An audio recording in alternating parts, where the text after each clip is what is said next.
Bom, essa é a nossa segunda parte da aula sobre o Barroco brasileiro. É a aula para os meninos do sétimo ano e nossa aula está sendo gravada.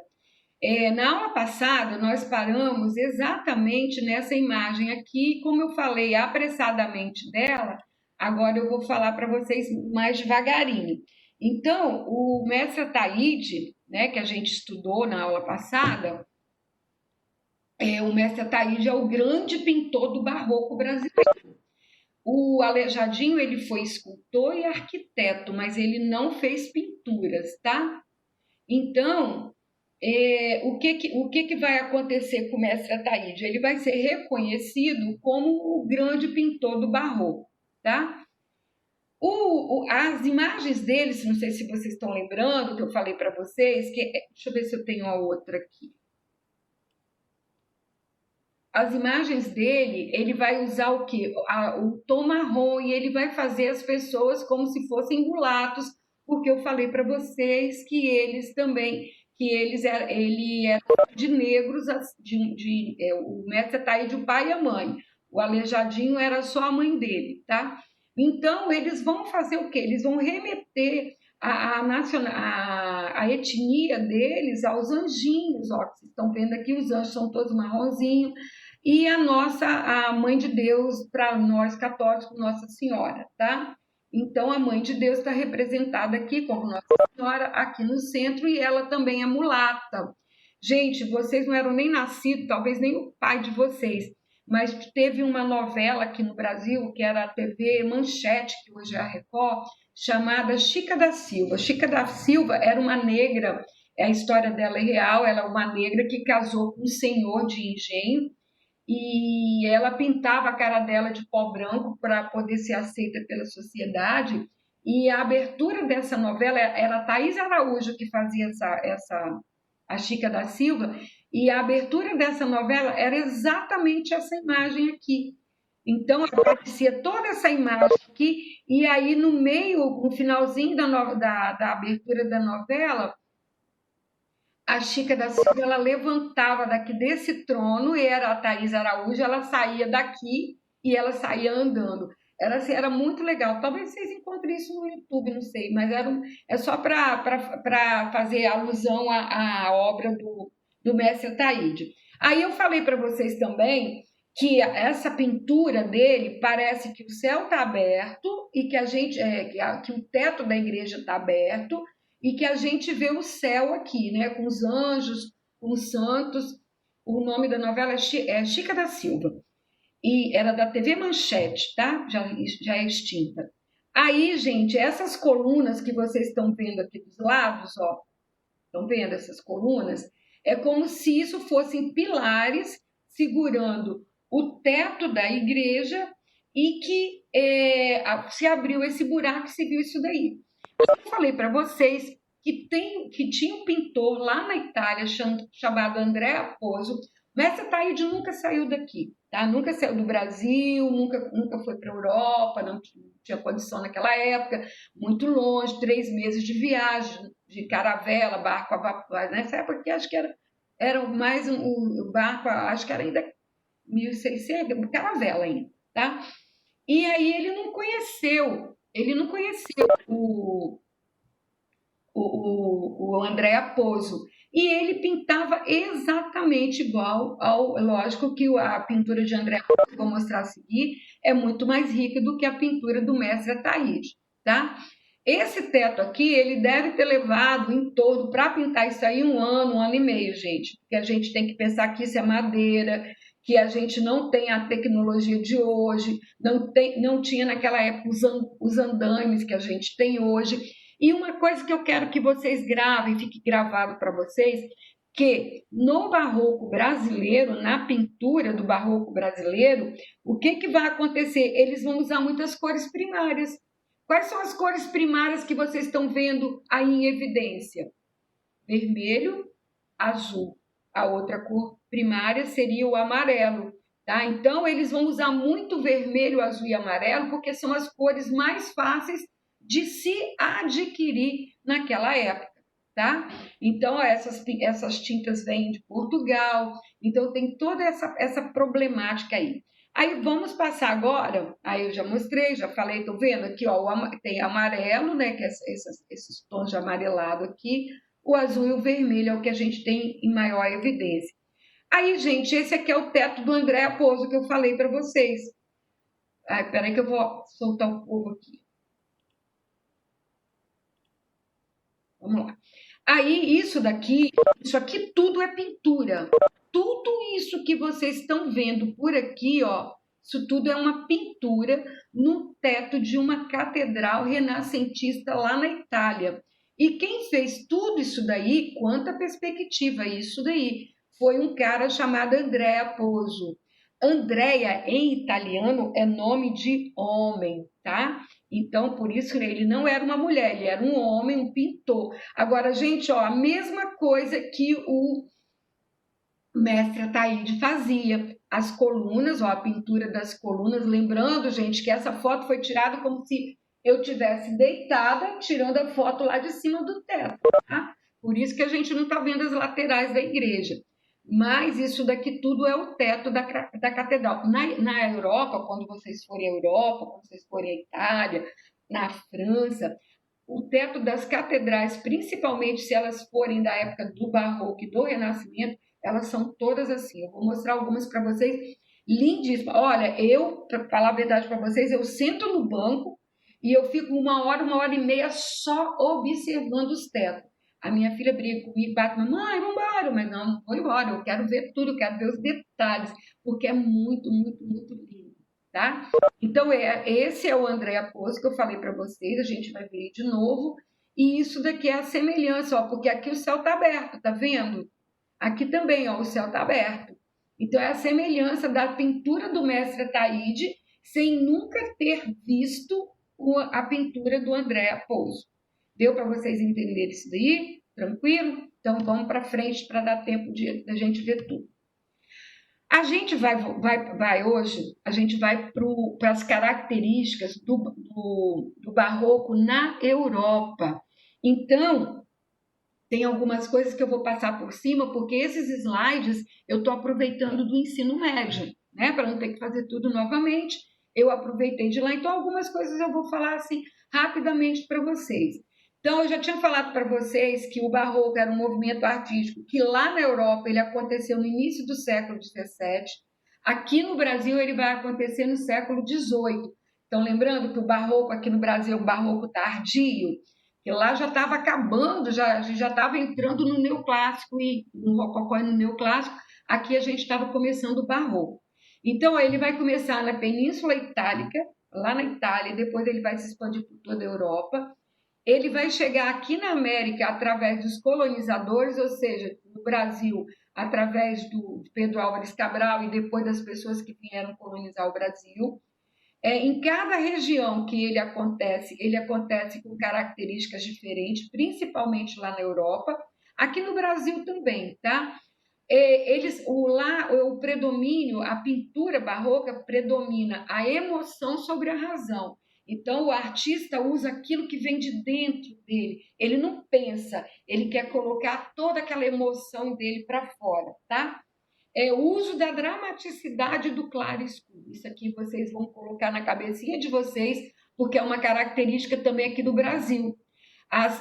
Os desenhos do Barroco é tudo dramático. Oh, os santos estão sofrendo. Lembra do Tiradentes lá com a corda no pescoço na escultura do Aleijadinho? Então, Tiradentes não, né? Jesus Cristo que remete a Tiradentes. E isso daqui, gente, gravem isso, por favor. Uso do claro e escuro. Todos os desenhos que a gente fizer usando o barroco como tema, a gente vai usar o claro e o escuro, tá? Dualidade. O que dualidade significa? Dualidade significa dois. Então, a dualidade do barroco é entre o religioso e o profano. O que é o profano? O profano é usar temas da mitologia grega, é usar temas do dia a dia. Então, é misturar o dia a dia com o religioso, tá? Então, na pintura, eles vão usar o uso da diagonal, depois eu vou mostrar isso lá para frente para vocês. E na arquitetura, que é o que a gente viu até agora, muitos ornamentos e o uso de linhas sinuosas que eu vou mostrar daqui para frente. Aí a gente vai ver no barroco italiano um cara sensacional chamado Caravaggio. O nome dele era Michelangelo de Meresi. E Caravaggio, como eu estava explicando no começo para Yarley, é o nome da cidade da onde ele é. Por exemplo, Michelangelo, Leonardo, por exemplo, Leonardo da Vinci. Da Vinci é a cidade, não é o sobrenome dele, é a cidade da onde ele veio, tá? Então, o Caravaggio, o nome dele também era Michelangelo, só que para não fazer mistura com Michelangelo do Renascimento, a gente fala que é Michelangelo de Caravaggio. Ele vai ficar conhecido só como Caravaggio. Isso aqui é a medusa, né? Isso aqui é um medalhão. Mas aí, aqui do lado, é que eu quero que vocês observem quais são as características do barroco europeu. É o claro e o escuro. Lembram lá da característica que eu li? Olha aqui atrás, ó. O fundo vai ser sempre escuro e eles vão colocar claridade apenas no personagem ou nas coisas que ele está mexendo, tá? Então, esse aqui é o retrato de um menino feito pelo Caravaggio, não é o retrato do Caravaggio, tá?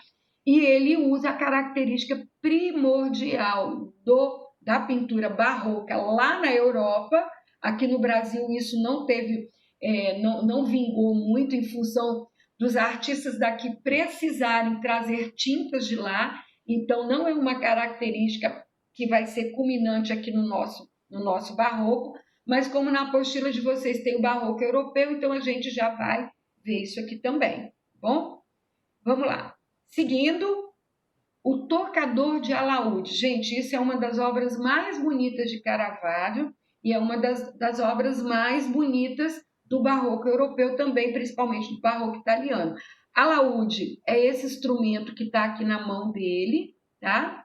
Ele também tem um violino aqui, ele tem as partituras, algumas frutas aqui em cima da mesa. Isso é mais para compor o quadro, flores, e aí o diagonal que estava escrito lá no começo é essa linha aqui, ó, que chama a gente para ver, porque provavelmente aqui do lado de cá tem uma janela, e por essa janela está entrando essa claridade, ó, só para quebrar essa escuridão do quadro.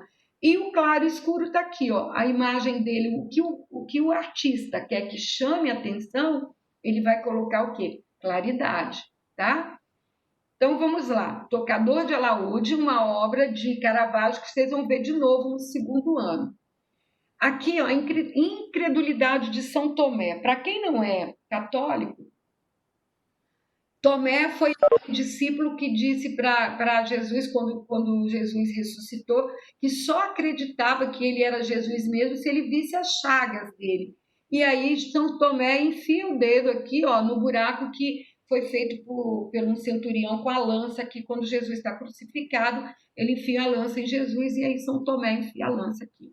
Aí onde é que está o claro e escuro, gente? Na imagem de São Tomé, na outra imagem aqui que eu não sei que apóstolo é esse, e na imagem de Jesus aqui nesse canto de cá, tá? Então, aqui a gente vê toda a característica do barroco europeu, lembrando sempre que agora a gente está no barroco europeu, com claro e escuro aqui nas figuras, tá? Então tá aqui o Jesus bem claro, o São Tomé aqui, a incredulidade de São Tomé, o nome desse quadro. Esse daqui é o quadro mais famoso de Caravaggio, é o que vocês vão gravar agora para qualquer perguntinha que eu fizer para vocês vão lembrar desse daqui, Baco Adolescente. Baco é o deus do vinho da Roma antiga. Então, vocês estão vendo a dualidade do religioso e do profano? Ó, esse aqui é o religioso, Jesus com a sua chaga, e aqui é o profano, mitologia grega, Baco, deus da mitologia grega, deus do vinho. Então, Baco está aqui, ó, segurando a taça de vinho na mão. Como ele é deus do vinho, o vinho é feito de uva. Aqui na cabeça nós temos toda uma coroa de uvas. Ele está deitado sobre um divã, sobre uma poltroninha. E isso daqui, ó, é a diagonal que é usada no barroco europeu.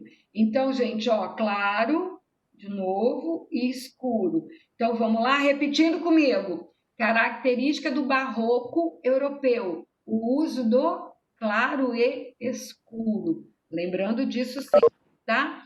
Aqui é um outro artista também europeu, que eu só vou falar rapidinho para vocês. É o Espírito Santo aqui representado através da luz. Esse aqui é a última ceia, gente, de uma outra forma, com a visão de um outro artista. A diagonal está aqui e aqui está outra claridade também. Estão vendo a diferença de um artista para o outro? Mas todos os dois são barrocos, tá bom? Passando para frente, o milagre do escravo, também é um milagre bíblico, isso aqui também, tá? Claridade está aqui no fundo e em algumas partes aqui do escravo. Mas isso não interessa para vocês agora. Mas interessa para a gente a outra igreja aqui do Andréa Pozzo. Aqui dá para vocês observarem que esse lado aqui direito, ó, esquerdo, desculpa, e esse lado aqui direito, ó, aqui são as janelas originais da igreja, tá? E a parede, ó, é toda pintada, toda. E aqui para cima, o teto que se abre, essas colunas são pintadas, tá? E aqui é o céu. Então, a característica do Andréa Pozzo é pintar sempre tetos de igreja e sempre daquela forma do mestre Ataíde, tá? Vamos lá, passando para frente. Agora vamos ver esculturas. As esculturas do Aleijadinho, elas vão lembrar para a gente a escultura do barroco europeu. Por quê? Porque ela tem dramaticidade. O êxtase de Santa Teresa foi uma fidalga, uma mulher rica da Idade Média, que ela nunca casou e se dedicou aos pobres, a ajudar os pobres. E aqui é o momento da morte dela, quando o anjo vem para aliviar a dor. Ela tinha uma doença e aqui tem a flecha na mão dele. Esse anjo aqui, ele vai também remeter a gente ao profano, porque quando vocês estiverem no segundo ano, vocês vão estudar que na realidade isso aqui é o cupido, tá? Por isso que ele tem a flecha. E toda a dor da Santa Teresa aqui, ó, expressa aqui no rosto dela. Isso aqui tudo é mármore. Aí uma característica que é do barroco lá da Europa é essa dobradura aqui, ó, esse pano. Gente, pensa bem, esculpir isso aqui tudo no mármore. Não foi fácil, né? Olha aqui o manto do anjo aqui, olha como tem esse monte de dobrinhas, esse monte de filamento. Olha a dobra aqui também do manto da Santa Teresa. Então, essa coisa de fazer as obras, que é parecido com o Renascimento também, porque isso aqui lembra muito a Pietà de Michelangelo, tá? Então, essa coisa aqui da dobradura do tecido, essa perfeição toda, vem também lá do Renascimento, que foi uma cópia da onde? Lá da arte greco-romana que a gente viu ano passado, tá bom? Vamos lá, para frente. Aqui, ó, outra beata também. Essa daqui ela não foi canonizada, ela é só uma beata.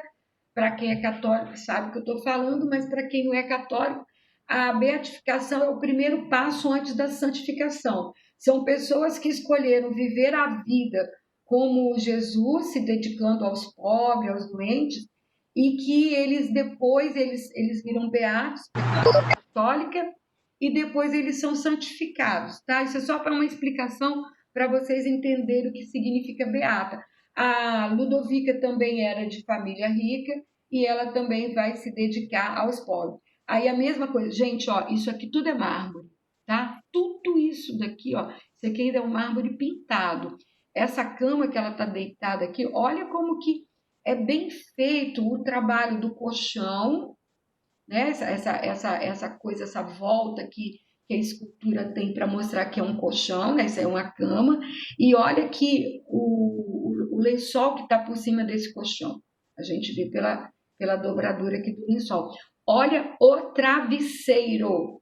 Observem que a fronha do travesseiro é toda trabalhada. Essa escultura, gente, feita à mão. Olha a perfeição. Isso que está aqui atrás, gente, já é uma coisa mais moderna, mais já para o século XIX, tá? Então, olha a escultura dela, ó. Olha as voltinhas aqui da roupa. Ela também está. Eu falei que o barroco ele vai mostrar dramaticidade, então é o sofrimento deles na hora da morte, tá? Olha o rosto dela aqui. Provavelmente ela sofreu um infarto ou alguma dor aqui pelo peito, assim, por isso que ela segura o peito assim com tanto ênfase, tá bom? Vamos lá, passando para frente. Praça de São Pedro, para quem é católico, de novo, mesmo quem não é católico conhece, porque está na mídia toda hora. Isso aqui, gente, é o Vaticano. Isso que a gente está vendo aqui, ó, essas colunatas aqui de esculturas, isso aqui agora a gente já está na arquitetura, tá? Nós já estamos na arquitetura do barroco europeu. Isso daqui é o centro da Praça São Pedro. O Papa, quando fala exatamente aqui de isso aqui é um telhado, ele fala exatamente daqui. E essa voltinha aqui que eu estou mostrando aqui para vocês, ó, é onde termina o Vaticano. Aqui, ó, termina o Vaticano e daqui para cá já é a cidade de Roma. Então, o Vaticano, vocês sabem que é um país e ele é muito pequenininho, ele é do tamanho de Santana, tá? Ele tem acho que 500 habitantes só, muito pouca gente, e aqui em volta, praticamente isso aqui tudo pertence à Igreja Católica, tá? E isso daqui foi feito, essa colunata que foi feita por um cara, um arquiteto barroco chamado Bernini, e alguma dessas esculturas aqui também é de Michelangelo e de Bernini, tá? Mas como escultura, como representante do barroco, na parte de arquitetura, nós temos essa praça aqui do Vaticano. Vamos lá. Agora a gente vai para a Espanha. E lá na Espanha a gente vai encontrar um cara chamado El Greco, porque ele era grego. O nome dele é Domênicos Pisiphotapos, um negócio parecido com isso daí. Não é isso não, tá, gente? Eu inventei, é Domênicos, mas o sobrenome é muito difícil, não dá para a gente ver. E aí a gente vai ver de novo o claro e escuro. Escuro onde ele não quer que a gente preste atenção, e ele quer claridade nas imagens que ele. Isso aqui é quando Jesus vai no templo, né? E briga com os caras lá no templo. Então remete a uma cena bíblica. Olha a perspectiva, gente. Olha, a gente vê, ó, a linha de fuga está aqui, ó. Mas a gente vê tudo isso aqui atrás, ó, em perspectiva. Olha as colunas que vão do maior para o menor, para poder dar a impressão de que isso tem profundidade. Então, a perspectiva no barroco, ela é crucial, ela é, assim, esplêndida, tá? E do lado de cá é a ascensão de Jesus, é o batismo de Jesus, com Deus aqui em cima, olhando, esse aqui é João Batista, que vai promover o batismo de Jesus. Olha como as figuras do El Greco, elas são disformes, elas não têm uma proporção real, tá? Isso é uma característica dele, apesar de ser barroco e tá diferente dos demais, tá? Mas a gente também tem, ó, luminosidade na cena do batismo de Cristo aqui. Eu vi essa obra aqui de perto. Ela é feia, não é bonita, não. Aí a gente vai para outro espanhol, Velázquez. Vocês estão vendo como que vai mudando? O Velázquez, por exemplo, ele é barroco, mas ele já não usa o claro e escuro do jeito que a gente vê nos outros, tá? Aqui, ó, profano, tudo profano, porque isso aqui é a Vênus, é a Vênus no espelho. Esse aqui é o Cupido, que é da mitologia grega, tá? É só para vocês observarem a diferença de um pintor para outro, mas a luminosidade está aqui nela, ó, tá no corpo dela. Aqui outra cena profana, é a cena de um duque espanhol montado no cavalo. E se vocês olharem, essa parte aqui do cavalo, ó, não combina com a anca. Aqui parece que é um pônei e aqui parece que é um cavalo. E se a gente tirar esse duque daqui de cima, ele fica muito maior do que o cavalo. Então é a falta de proporção da obra. Mas isso aí, gente, é relevante em função de toda essa beleza. Olha como que é perfeito a luminosidade aqui. Isso para vocês terem ideia de como o barroco também é perfeito, assim como o renascimento, tá bom? Vamos lá, passando para frente. As Meninas é um quadro muito famoso de Velázquez. Velázquez é pintor espanhol. Vocês vão ver isso tudo novamente no segundo ano, tá, gente? Isso é só para vocês conhecerem o barroco fora do Brasil. Então, aqui, ó, esse aqui é Velázquez. ele está na frente do quadro que ele está pintando, ó, o quadro está aqui. Essa daqui é a Infanta Margarida, se eu não me engano, filha dos reis que aparecem refletidos aqui no espelho. Olha quanta coisa dentro de um quadro só. Olha como que os artistas eles tinham a preocupação de retratar tudo que estava no seu entorno. Por quê? Vocês acham que o artista tinha que fazer isso tudo por quê, gente? Vamos lá, estou esperando alguém responder. Então, vou responder por vocês para poupar nosso tempo. Ele tinha que fazer tudo isso porque ele era a máquina fotográfica da época. E a gente sabe de tudo que aconteceu no nosso passado, por quê? Por causa dessas obras, né? Então, tudo que ficou escrito e tudo que ficou desenhado e pintado é o que a gente tem como parte da história do mundo, a história da gente. Então, Velázquez, ele se retrata aqui, ó, ele é cavaleiro do rei. Vocês já assistiram filme de espada lá? Então, os cavaleiros dos reis, eles usam essas capas com essa cruz que é o brasão, representa que eles são do exército do rei, né? Aqui atrás tem alguma, isso aqui é provavelmente uma sala do palácio onde tem muitas obras. Isso aqui é um espelho. Nesse espelho aqui ele retrata o rei e a rainha, que são pais da infanta, as amas da infanta. Aqui a gente vê um frei e uma freira, que provavelmente são os professores dessa infanta, os bobos da corte, que fazem graça e que brincam com ela, e o cachorro, que nessa época representa a fidelidade. Então, é a fidelidade do pintor para com o casal de reis, tá? Vocês vão ver isso lá no ensino médio, é muita coisa para a cabecinha de vocês. Aí a gente vai para o barroco da Holanda, barroco holandês, Rembrandt. Aí a gente volta para aquela característica típica lá do barroco italiano, que é o claro e escuro. Então, isso aqui é uma aula de medicina, esse aqui é o professor de medicina, e esses aqui são os estudantes ou já médicos formados, aprendendo com um grande mestre. Essa roupa aqui, ó, é a roupa dos grandes mestres, tá? Isso aqui é como se fosse marcando, os médicos hoje não usam jalecos, então eles usam esses babadorzinhos aqui, ó, por cima da roupa deles. E isso daqui é um defunto, né? Coitado, é um cadáver, e aqui é a dissecação do braço dele. E aí o professor está ensinando provavelmente os músculos, os ossos aqui. Então, lição de anatomia do Dr. Tupi. Esse quadro é muito famoso, gente. Toda pessoa que vai formar em medicina, toda turma que forma em medicina em qualquer faculdade, sempre usa esse quadro aí como capa do convite de formatura, tá? Então, Rembrandt, do barroco holandês, e aí, ó, vocês não precisam gravar esse monte de nome não, tá, gente? Só quero que vocês gravem o nome dos dois do barroco brasileiro. Isso aqui é só mesmo para ilustrar para vocês. E aqui atrás, ó, o escuro, e aqui a claridade toda no Rembrandt, na obra do Rembrandt. Aqui também, tá? Essa aqui é a mulher, acho que é a bordadeira, o nome desse quadro, se não me engano. É uma mulher que está aqui com a vela na mão e a claridade da vela ilumina tudo aqui no entorno dela, tá? Aí a leitora. Isso aqui são livros.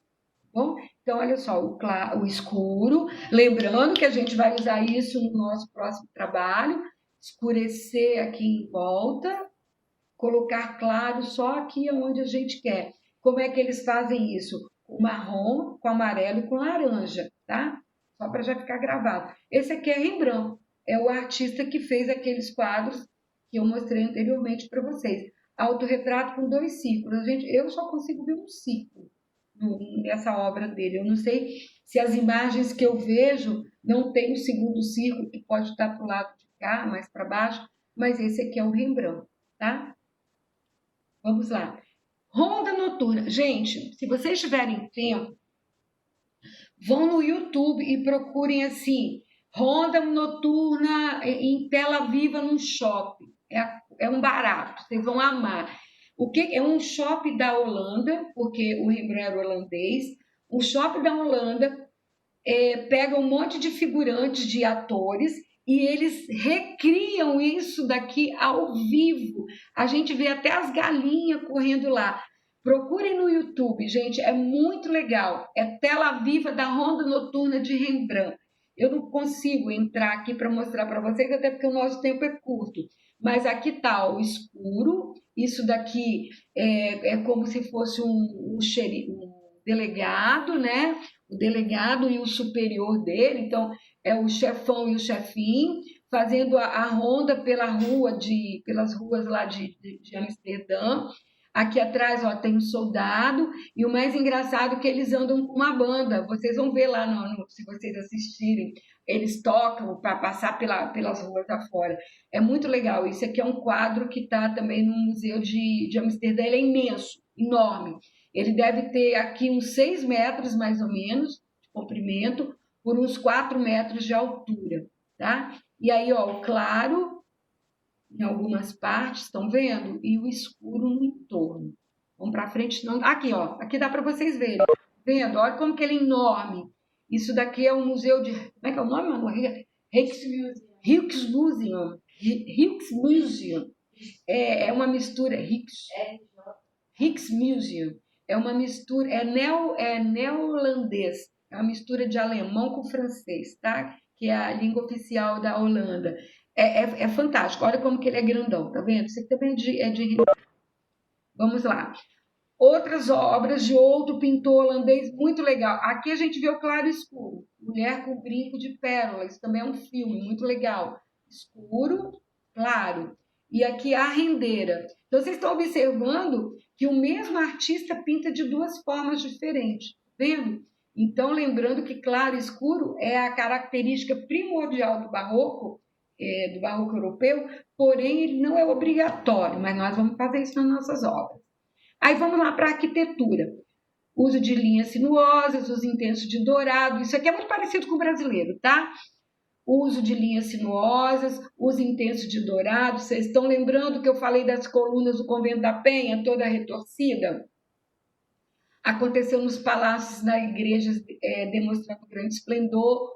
Isso aqui não interessa para vocês. Uso de reentrâncias e saliências e grandes escadarias. Isso daqui, gente, Catedral de Santiago de Compostela. Isso aqui é barroco puro. As mesmas duas torres que tem aqui no barroco brasileiro, que é onde tem o sino. Olha a escadaria aqui. Eu já fui 3 vezes nessa igreja. O meu pai é dessa cidade, é dessa região aqui. A minha família mora toda por aqui. Então, aqui dentro é ouro puro, é luxo puro, vou mostrar para vocês. Então, é uma característica da arquitetura, as duas colunas, as duas torres, igualzinha a brasileira, e enriquecimento aqui no frontal, tá? Nós não tínhamos dinheiro para isso tudo aqui. Aqui dentro, ó, é dentro da Catedral de Santiago de Compostela. Isso tudo é ouro. Santiago, na realidade, para os não católicos, é Tiago o apóstolo. É o Tiago que fez parte dos 12 apóstolos de Cristo. E ele está sepultado aqui, ó. Aqui a gente vê, isso aqui é o altar da igreja, esse aqui é a imagem de Tiago. Aqui embaixo tem uma escadaria que desce aqui para baixo, aqui tem um túmulo, a gente passa aqui por trás e aqui atrás tem uma relíquia. O que é uma relíquia? É um baú todo de ouro que tem pedaço do osso do fêmur de São Tiago. Então a gente passa aí, reza e tal, para nós, né, que somos católicos, somos católicos. Eu já fui, gente, num monte de lugar, graças a Deus. Vocês também terão o privilégio de ir antes da minha idade. Eu só comecei a ir depois dos 50. Vocês irão antes, porque agora as coisas são muito mais fáceis. Isso aqui é um botafumeiro. Isso daqui é aquela coisa do incenso que a gente usa em determinadas cerimônias da Igreja Católica, que vai o ajudante vou falar assim para as pessoas que não são católicas entenderem. O ajudante do padre anda pela igreja com isso daqui lá no altar e sai fumaça daí de dentro, que é o incenso, que é um dos três presentes que Cristo recebeu quando nasceu. Tá? Isso daqui é enorme, é maior do que eu, e olha que eu tenho 1,50 m, e essa corda que tem aqui, as pessoas puxam ela para cá e esse bota-fumeiro ele balança para lá e para cá, incensando a igreja inteirinha, tá? Não sei se existe essa palavra não, tá? Só para ficar fácil para vocês. Isso daqui, ó, esse é o São Tiago, ó, o bota-fumeiro aqui de novo. Eu não sei como é o nome, bota-fumeiro é o nome em espanhol, tá? Eu não sei como é que é o nome disso daqui em português. Esté, você sabe. Ah, turíbulo. Muito bem, Esté. Antes, é porque o chat de você está fora da minha visão. Turíbulo. Muito bom, Esté. Obrigada. E a gente passa aqui por trás. Olha essa coluna aqui, gente. Olha, tá vendo? Lembra que eu falei para vocês de tudo retorcido? No Brasil também é desse jeito, tá? As igrejas brasileiras, elas eram sem muita coisa por fora, mas por dentro ela era desse jeito aí também. Isso tudo é capa de ouro, tá, gente? Muitas dessas coisas aí é de madeira revestido com uma folha de ouro, tá? E aqui atrás está São Tiago. Esse é o altar maior, o altar principal. Aqui é a igreja por dentro, mas não é mais a de São Tiago, tá? Essa aqui já é uma outra, porque essa catedral aqui, ó, isso daqui são arcos romanos. Então, essa catedral começou a ser construída na época do Império Romano e ela vai ser terminada lá no Barroco. Então, é por isso que ela tem essa mistura de coisas. Olha os candelabros, gente. Hoje, isso daqui tem luz elétrica, mas antigamente ele era assim, isso aqui tudo era vela, uma vela atrás da outra. Olha as características ainda da arte romana aqui, ó. Tá vendo? A coluna, o frontão, o friso. Então é uma mistura muito grande do sagrado, do religioso e do profano. Mas aí eu quero mostrar essa igrejinha aqui para vocês que eu também conheci e essas fotografias aí fui eu que fiz. É um barroco, isso fica na Suíça e é um barroco completamente diferente do outro. Nossa aula está terminando também. É um barroco completamente diferente do outro. É a igreja barroca mais linda que eu já vi na minha vida. Por quê? Porque ela é clara, ela é branca. As igrejas barrocas, por causa daquele monte de ouro, elas dão medo na gente. E é o que a igreja católica queria fazer. Queria colocar medo nos fiéis, para que ele fosse fiel à igreja católica, pagasse os tributos, pagasse o dízimo, ajudasse, né, com dinheiro e obedecesse à Igreja Católica. Tá? Então, por isso, aquela coisa toda austera, aquela coisa que dá medo. Em Ouro Preto, a gente tem medo de olhar para os santos, porque os santos lá de Ouro Preto, o cabelo deles é de cabelo de verdade, que eram as promessas que as mulheres faziam. Eu não coloquei nenhuma imagem para vocês. Deixa eu ver se eu tenho mais para frente. Não, acho que essa é a última. Essa é a última. Então, essa igreja aqui, ó, ela é bonita. Ela é toda pintada de branco e ela tem mármore branco, onde não tem tinta, tem mármore branco e mármore rosa. Então, ela é angelical, ela é suave. Então, você entra aqui, você tem paz. Mas olha aqui a pintura no teto. Olha isso aqui, ó, como que lembra o altar mor do convento da Penha, tá? Então, gente, com isso daí, a gente encerra a nossa aula sobre o barroco brasileiro e o barroco europeu. Hoje, o barroco europeu, eu vou parar agora de gravar a nossa aula